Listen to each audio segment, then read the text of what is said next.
Hello viewers, welcome to Basava ITI channel. ಇವತ್ತಿನ ಕ್ಲಾಸಲ್ಲಿ ನಾವು optical sensor and opto couplers ಬಗ್ಗೆ ತಿಳಿಯೋಣ. ಈ ಟಾಪಿಕ್ ಬಂದು ಆಪ್ಟೋ ಎಲೆಕ್ಟ್ರಾನಿಕ್ ಕಾಂಪೊನೆಂಟ್ಸ್ ಚಾಪ್ಟ್ರಲ್ಲಿ ಟ್ರೇಡ್ ಥಿಯರಿ ಸಬ್ಜೆಕ್ಟಲ್ಲಿ ಎಲೆಕ್ಟ್ರಾನಿಕ್ಸ್ ಮೆಕ್ಯಾನಿಕ್ ಫಸ್ಟ್ ಇಯರ್ ಅವರಿಗೆ ಇರುತ್ತೆ. So what are optical sensors ಅಂದರೆ, ಈ ಬೆಳಕನ್ನು ಸೆನ್ಸ್ ಮಾಡುವಂತಹ ಒಂದು ಆಬ್ಜೆಕ್ಟ್ಗಳನ್ನು ನಾವು ಆಪ್ಟಿಕಲ್ ಸೆನ್ಸರ್ ಅಂತ ಹೇಳ್ತೀವಿ. ಸೆನ್ಸ್ ಮಾಡೋದಷ್ಟೇ ಅಲ್ಲ, ಡಿಟೆಕ್ಟ್ ಮಾಡೋದಷ್ಟೇ ಅಲ್ಲ, ಅವು ಎಲೆಕ್ಟ್ರಿಕಲ್ ಸಿಗ್ನಲ್ಸ್ ಅಥವಾ ಎಲೆಕ್ಟ್ರಾನಿಕ್ ಸಿಗ್ನಲ್ಸ್ ಆಗಿ ಕನ್ವರ್ಟ್ ಮಾಡ್ತವೆ. ಯಾವುದಾದ್ರೆ ಇನ್ಸ್ಟ್ರೂಮೆಂಟ್ಗೆ, ನಾವು ಯಾವ ಇನ್ಸ್ಟ್ರೂಮೆಂಟಲ್ಲಿ ಈ ಒಂದು ಸೆನ್ಸರ್ಗಳನ್ನು ಬಳಕೆ ಮಾಡಿದ್ದೀವಿ ಆ ಇನ್ಸ್ಟ್ರೂಮೆಂಟಿಗೆ ಅರ್ಥ ಆಗೋ ಥರ ಅದನ್ನು ಟ್ರಾನ್ಸ್ಲೇಟ್ ಮಾಡುತ್ತೆ. ಲೈಟನ್ನು ಸೆನ್ಸ್ ಮಾಡಿ ಟ್ರಾನ್ಸ್ಲೇಟ್ ಮಾಡುತ್ತೆ. So let us see what is it.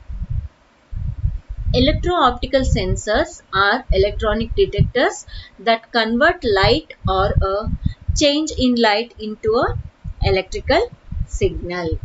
So, light ಅನ್ನ ಡಿಟೆಕ್ಟ್ ಮಾಡಿ ಅದನ್ನ ಕನ್ವರ್ಟ್ ಮಾಡೋದು, ಅಥವಾ ಬರೀ ಲೈಟ್ ಅನ್ನಷ್ಟೇ ಅಲ್ಲ, ಅದರಲ್ಲಿ ಆಗುವಂತಹ ಬದಲಾವಣೆಗಳನ್ನು, ಹೆಚ್ಚು ತಗ್ಗುಗಳನ್ನು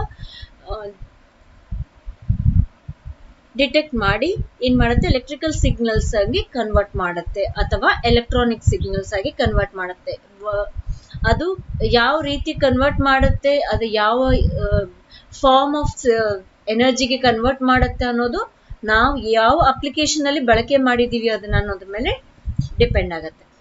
similar to a photo resistor, that is LDR, it can measure the physical quantity of light and translate it into the form of that can be read by the instrument. So similar ಆಗಿ ನಮಗೆ LDR ಏನ್ ಕೆಲಸ ಮಾಡುತ್ತೆ, ಹಿಂದಿನ ಕ್ಲಾಸಲ್ಲಿ LDR ಬಗ್ಗೆ ತಿಳಿದಿದ್ವಿ. So ಅದು photo resistor ಅಂತಾನೂ ಅದನ್ನ ಕರಿತೀವಿ. ಸೊ ಅದೇನು ಕೆಲಸ ಮಾಡುತ್ತೆ, ಫಿಸಿಕಲ್ ಕ್ವಾಂಟಿಟಿ ಆಫ್ ಲೈಟ್ ಅನ್ನ ಮೆಜರ್ ಮಾಡುತ್ತೆ. ಅಂದ್ರೆ ಎಷ್ಟು ಅಮೌಂಟ್ ಆಫ್ ಲೈಟ್ ಇದೆ ಅನ್ನೋದನ್ನ ಮೆಜರ್ ಮಾಡಿ ಏನ್ ಮಾಡುತ್ತೆ, ಅದನ್ನ ಎಲೆಕ್ಟ್ರಿಕಲ್ ಸಿಗ್ನಲ್ಗೆ ಅಥವಾ ಇನ್ನೊಂದು ಫಾರ್ಮ್ ಆಫ್ ಎನರ್ಜಿಗೆ ಕನ್ವರ್ಟ್ ಮಾಡುತ್ತೆ. That which can be red by instrument. ಯಾವ ಇನ್ಸ್ಟ್ರೂಮೆಂಟ್ ಅಲ್ಲಾದ್ರೆ ನಾವು ಅದನ್ನ ಬಳಕೆ ಮಾಡಿದೀವಿ ಆ ಇನ್ಸ್ಟ್ರೂಮೆಂಟ್ಗೆ ಅರ್ಥ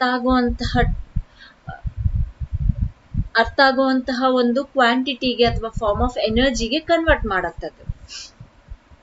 An optical sensor is generally connected to an electric trigger which reacts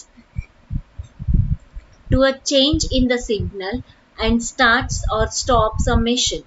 so ಈ ಆಪ್ಟಿಕಲ್ ಸೆನ್ಸರ್ಗಳನ್ನ ಜನರಲ್ ಆಗಿ ನಮಗೆ ಒಂದು ಎಲೆಕ್ಟ್ರಿಕ್ ಟ್ರಿಗರ್ಗೆ ಕನೆಕ್ಟ್ ಮಾಡಿಟ್ಟಿರ್ತಾರೆ.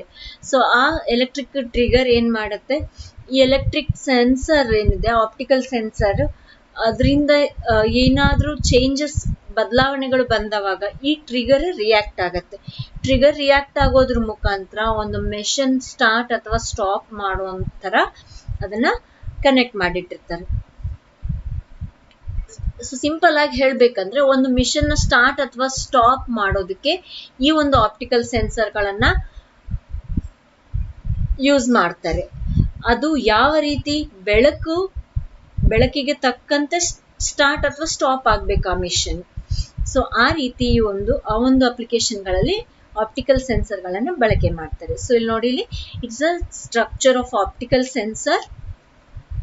ಸೊ ಇವೆಲ್ಲಾನು ಆಪ್ಟಿಕಲ್ ಸೆನ್ಸರ್ ಅಂತಾನೆ ಹೇಳ್ಬೋದು. ಉದ್ದ ಕಾಣ್ತಾ ಇದಾವಲ್ಲ, ಇವೆಲ್ಲ ಮೆಟಲ್ ಡಿಟೆಕ್ಟರ್ಸ್, ದೊಡ್ಡ ದೊಡ್ಡ metallic doors ಏನಿರ್ತವೆ.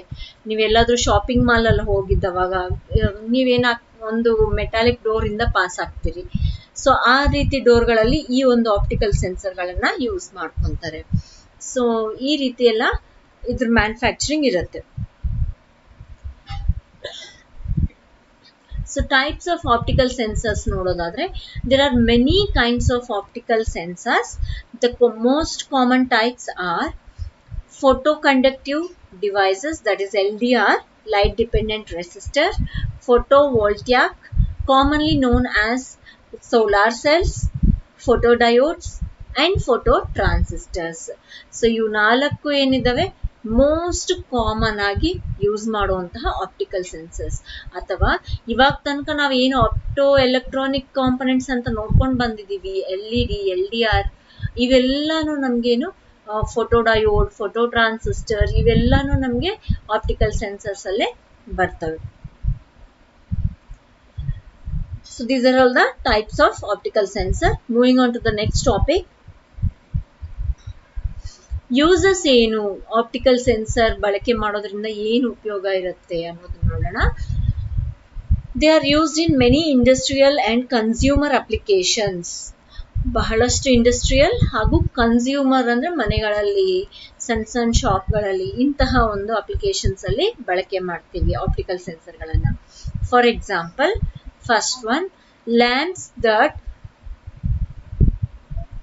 turn on automatically in response to darkness. So lamps ಅನ್ನ, ಸ್ಟ್ರೀಟ್ ಲೈಟ್ಸ್ ಅನ್ನ ನೀವು ನೋಡಿರ್ತೀರಿ ಎಲ್ಲಾದ್ರೂ. ಸ್ಟ್ರೀಟ್ ಲೈಟ್ಸ್ ಏನಾಗ್ತವೆ, ಬೆಳಗ್ಗೆ ಬೆಳಕು ಬಂದಿದ ತಕ್ಷಣ ಏನಾಗ್ತದೆ, ಆಫ್ ಆಗ್ಬಿಡ್ತವೆ. ಅಂಡ್ ಬೆಳಕು ಹೋಗಿದ ತಕ್ಷಣ ಅಂದ್ರೆ ಸಂಜೆ ಹೊತ್ತು ಕತ್ಲಾಗ್ತಾ ಇರೋ ಟೈಮಲ್ಲಿ ಆಟೋಮೆಟಿಕ್ ಆಗಿ ಆನ್ ಆಗ್ತವೆ. ಅಂತಹ ಒಂದು ಆಟೋಮೆಟಿಕಲಿ ಲ್ಯಾಂಪ್ಸ್ ಅನ್ನು ಆನ್ ಆಫ್ ಮಾಡೋದ್ರಲ್ಲಿ ನಮ್ಗೆ ಈ ಒಂದು ಆಪ್ಟಿಕಲ್ ಸೆನ್ಸರ್ಸ್ ಅನ್ನ ಬಳಕೆ ಮಾಡ್ತಾರೆ. Position sensors that activate when an object interrupts a light beam. So ಇದು ಎಕ್ಸಾಂಪಲ್ ಕೊಡ್ಬೇಕಂದ್ರೆ, ಒಂದು ರೂಮ್ ಅಲ್ಲಿ ಲೈಟ್ಗೆ ಹಾಕಿರ್ತಾರೆ, ಆ ರೂಮ್ ಅಲ್ಲಿ ಯಾರಾದ್ರೂ ಒಬ್ರು ಬಂದಿದ್ದವಾಗ ಅಲ್ಲಿ ಲೈಟ್ ಆನ್ ಆಗೋದು, ಅಥವಾ ಯಾವ್ದಾದ್ರು ಒಂದು ಸೆನ್ಸರ್ಸ್ ಯಾವ ರೀತಿ ಇಟ್ಟಿರ್ತಾರೆ ಅಂದ್ರೆ, ಅಲ್ಲಿರುವಂತಹ ಬೆಳಕನ್ನ ಯಾವ್ದನ್ನ ಇಂಟ್ರಪ್ಟ್ ಮಾಡಿದ್ರೆ, ಯಾವ್ದಾದ್ರು ಆಬ್ಜೆಕ್ಟ್ ಇಂಟ್ರಪ್ಟ್ ಮಾಡಿದವಾಗ ಆಕ್ಟಿವೇಟ್ ಆಗತ್ತೆ. So flash detection to recognise one photographic flash to another. Photographic flash ಗಳನ್ನ ರೆಕಾಗ್ನೈಸ್ ಅಥವಾ ಸಿಂಕ್ರನೈಸ್ ಮಾಡೋದಕ್ಕೆ ಫ್ಲಾಶ್ ಡಿಟೆಕ್ಷನ್ ಆಗಿ ಯೂಸ್ ಮಾಡ್ತಾರೆ. Photo electric sensors that detect the distance, absence or presence of an object.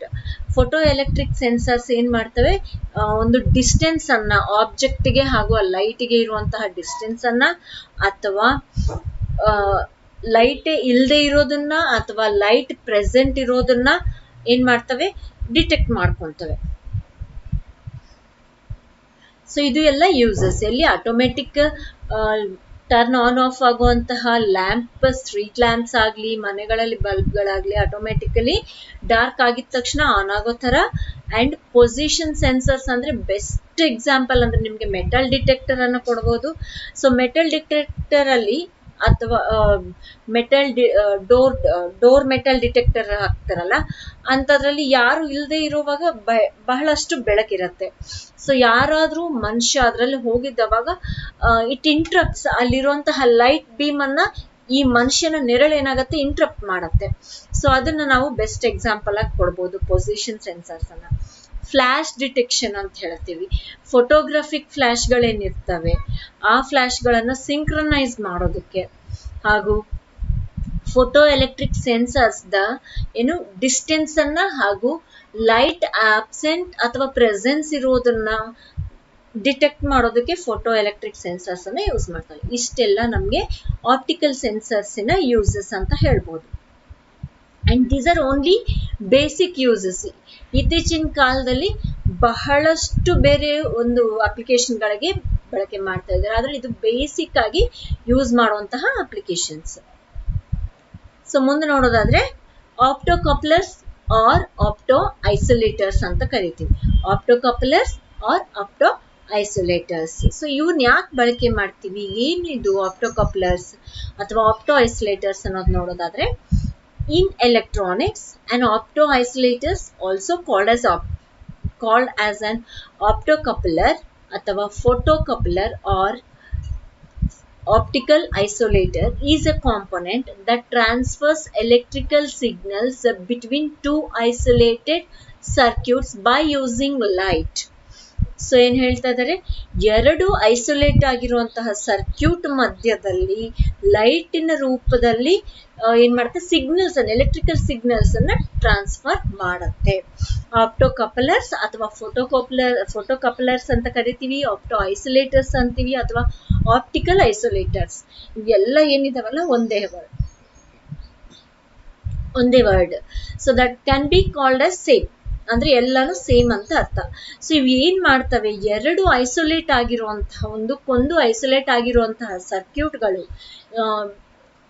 Short circuit ಇಂದ ಏನೂ ಆಗ್ಲಾರ್ದಂಗ isolate ಮಾಡಿರ್ತೀವಿ, ಒಂದಕ್ಕೊಂದು touch ಆದ್ರೆ ಶಾರ್ಟ್ ಸರ್ಕ್ಯೂಟ್ ಆಗೋ ಸಾಧ್ಯತೆಗಳಿರ್ತವ. ಅಂತಹ ಸರ್ಕ್ಯೂಟ್ಗಳನ್ನು ನಾವೇನ್ ಮಾಡ್ತೀವಿ, ಸಪರೇಟ್ ಆಗಿ ಐಸೋಲೇಟ್ ಮಾಡ್ತೀವಿ. ಆದ್ರೂ ಆ ಎರಡು ಸರ್ಕ್ಯೂಟ್ ಮಧ್ಯದಲ್ಲಿ ನಮ್ಗೆ ಎಲೆಕ್ಟ್ರಿಕಲ್ ಸಿಗ್ನಲ್ಸ್ ಟ್ರಾನ್ಸ್ಫರ್ ಆಗ್ಬೇಕು ಅಂತಂದವಾಗ ಇಂತಹ ಒಂದು ಆಪ್ಟೋಕಪ್ಲರ್ಸ್ ಗಳನ್ನ ಬಳಕೆ ಮಾಡ್ತಾರೆ. ಸೊ ಇವು ಏನ್ ಮಾಡ್ತವೆ ಅಂತಂದ್ರೆ, ಆ ರೀತಿ ಐಸೋಲೇಟ್ ಆಗಿರುವಂತಹ ಒಂದು ಎರಡು ಸರ್ಕ್ಯೂಟ್ ಗಳ ಮಧ್ಯದಲ್ಲಿ ಲೈಟ್ ರೂಪದಲ್ಲಿ ಸಿಗ್ನಲ್ಸ್ ಅನ್ನ ಟ್ರಾನ್ಸ್ಫರ್ ಮಾಡ್ತವೆ. ಅದೇ ಎಲೆಕ್ಟ್ರಿಕಲ್ ಸಿಗ್ನಲ್ಸ್ ಟ್ರಾನ್ಸ್ಫರ್ ಆದ್ರೆ ಡೈರೆಕ್ಟ್ ಆಗಿ ಅಲ್ಲಿ ಶಾರ್ಟ್ ಸರ್ಕ್ಯೂಟ್ ಆಗೋ ಸಾಧ್ಯತೆ ಇರೋದ್ರಿಂದ ಲೈಟ್ ರೂಪದಲ್ಲಿ ಈ ಒಂದು ಸಿಗ್ನಲ್ ಗಳನ್ನ ಟ್ರಾನ್ಸ್ಫರ್ ಮಾಡಬಹುದು ಎರಡು ಐಸೋಲೇಟೆಡ್ ಸರ್ಕ್ಯೂಟ್ಸ್ ಗಳ ಮಧ್ಯದಲ್ಲಿ. So opto isolators prevent high voltages from affecting the system receiving the signal. ಯಾವ ಸಿಸ್ಟಮ್ ಆದ್ರೆ ರಿಸೀವ್ ಮಾಡ್ಕೊಳ್ತಾ ಇರತ್ತೆ ಸಿಗ್ನಲ್, ಅಂತಹ ಒಂದು ಸಿಸ್ಟಮ್ ಅನ್ನ ನಮ್ಗೇನ್ ಮಾಡುತ್ತೆ, ಹೈ ವೋಲ್ಟೇಜಸ್ ಇಂದ ಪ್ರಿವೆಂಟ್ ಮಾಡ್ತವೆ ಈ ಒಂದು opto ಐಸೋಲೇಟರ್ಸ್. Commercially available opto isolators withstand input to output voltages up to 10 kilovolts and voltage transients with speeds up to 25 kilovolts per microsecond. So ನೋಡಿ, ಇನ್ಪುಟ್ ಔಟ್ಪುಟ್ ವೋಲ್ಟೇಜಸ್ ಎಷ್ಟು, up to 10 kilovolts ತನಕನೂ ability ಇದೆ ಈ opto ಐಸೋಲೇಟರ್ಸ್ಗೆ. I mean ಅಷ್ಟು heavy electrical signals ನ transfer ಮಾಡಬಲ್ಲವು, ತಡೆಯೋದಕ್ಕೂ ಅದಕ್ಕೆ ಕೆಪಾಸಿಟಿ ಇರುತ್ತೆ. And also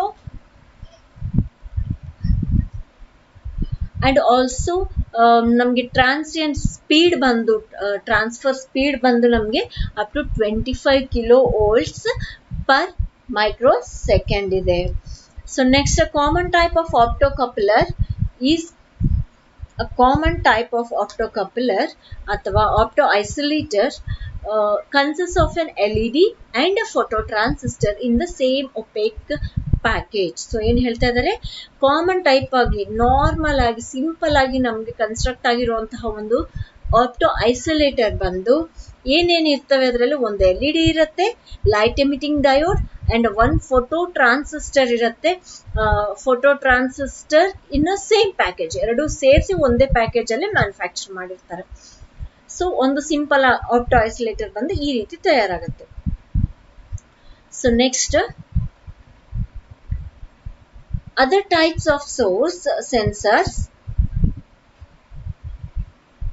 combinations include LED photodiode, LED laser and LED lamp photoresistor pairs.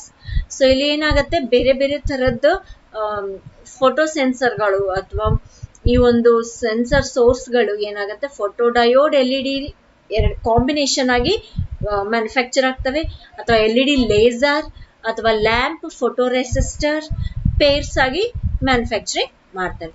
Usually, opto isolators transfer digital signals, but some techniques allow them to be used with analog signals also.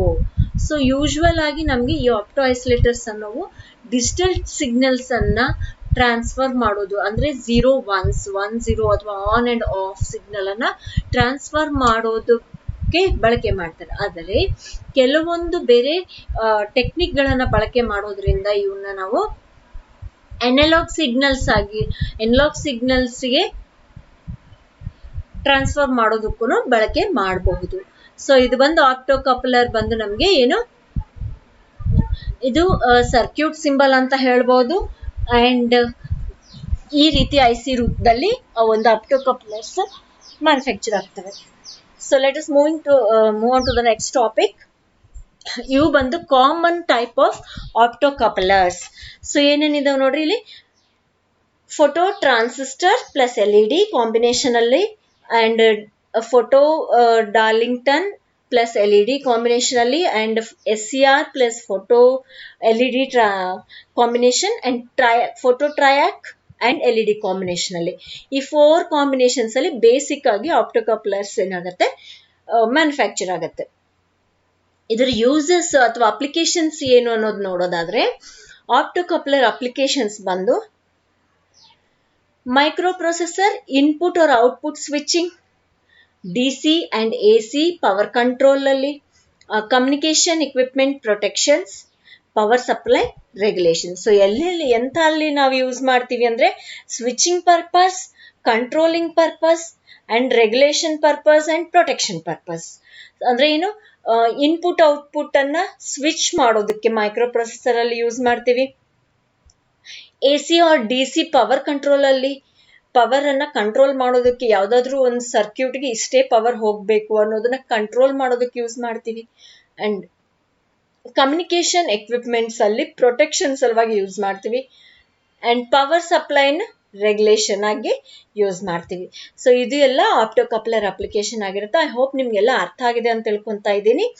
And ಮುಂದಿನ class ಅಲ್ಲಿ laser diodes ಬಗ್ಗೆ ತಿಳಿಯೋಣ. So laser diodes ಬಂದು ಈ chapter ಅಲ್ಲಿ last topic ಆಗಿರುತ್ತೆ. Will complete this chapter with the laser diodes topic. I hope ನಿಮ್ಗೆಲ್ಲ ಅರ್ಥ ಆಗಿದೆ ಅಂತ ತಿಳ್ಕೊಂತಾ ಇದ್ದೀನಿ. Thanks for watching. Please subscribe and press the bell icon for further notifications. Like and share the videos. Thank you.